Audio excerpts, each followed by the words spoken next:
Konnichiwa minasan, and welcome back to my channel. I'm Reina Scully, coming to you from Japan, and I'm here to help you learn some Japanese.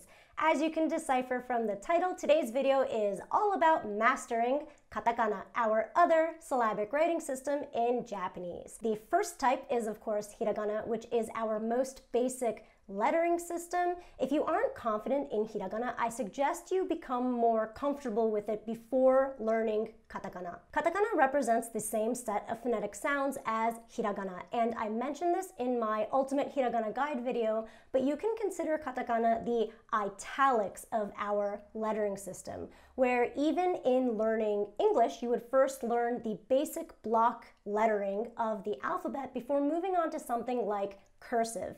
The same concept should be applied here, where you master hiragana first and then move on to katakana. So first, let's talk about what katakana is and what purpose it serves. Katakana is generally used when writing out onomatopoeias or words that are not natively Japanese, as in loan words. For example, our word for television is terebi, written like this, which is a Western loanword that doesn't have a Japanese or Chinese origin. Another example would be something like doa, which is the word for door. And we need a loanword for doa because classic Japanese architecture only had sliding panels that separated each room called fusuma. Doa refers to a door that opens on an angle with the use of hinges and latches, something that is not native to Japan. And an example of an onomatopoeia would be batang, which to us is the sound a door would make when it's either slamming open or shut. The other two circumstances you'll consistently see katakana used instead of hiragana are country names and foreign names. For example, Australia is written like this and pronounced Australia, and the name James Smith is written like this and pronounced James Smith. Side note, on documents and in formal situations, you would be writing out your surname first, followed by your given name, so the most proper way to depict James Smith in Japan would be Smith, James.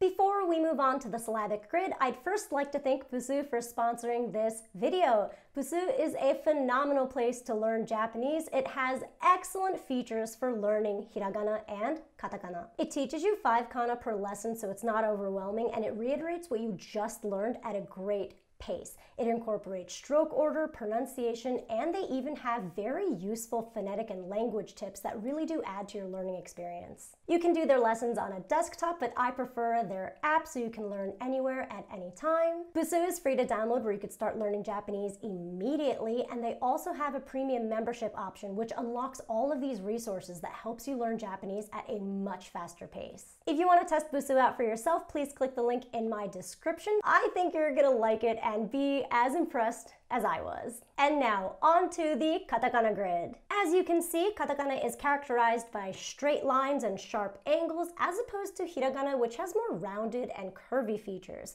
But just like hiragana, there are 46 base kanas that land on the 5x10 grid, which you already know is referred to as gojuon.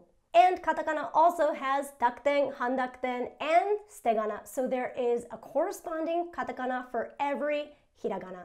However, there is one special symbol that exists only in katakana and not in hiragana, and it is the choonpu. The choonpu is a straight horizontal line that is used to elongate the ending vowel of the preceding kana. For example, the Japanese word for taxi is written like this and pronounced taxi. As you can see, the choonpu follows the shi, which is making the ending vowel of shi longer, and that adds phonetic accuracy to the forced Japanese pronunciation of the foreign word taxi, taxi. And another side note, I am depicting the choonpu as a horizontal line in this video. However, when you write vertically in Japanese, as you often do, the choonpu is represented by a vertical line. Now let's go down each column and get visually acquainted with katakana. A, I, U, E, O, ka, ki, ku, ke, ko, sa, shi, su, se, so, ta, chi, tsu, te, to, na, ni, nu, ne, no, ha, hi, fu, he, ho, ma, mi, mu, me, mo, ya, ゆ、よ、らりるれろ、わ、wo, n. Now let's look at some katakana dakten. Ga, gi, gu, ge, go. Za, ji, zu, ze, zo. Da, ji, zu, de, do. Ba, bi, bu, be, bo. And these are the handakten. Pa, pi, pu, be, po.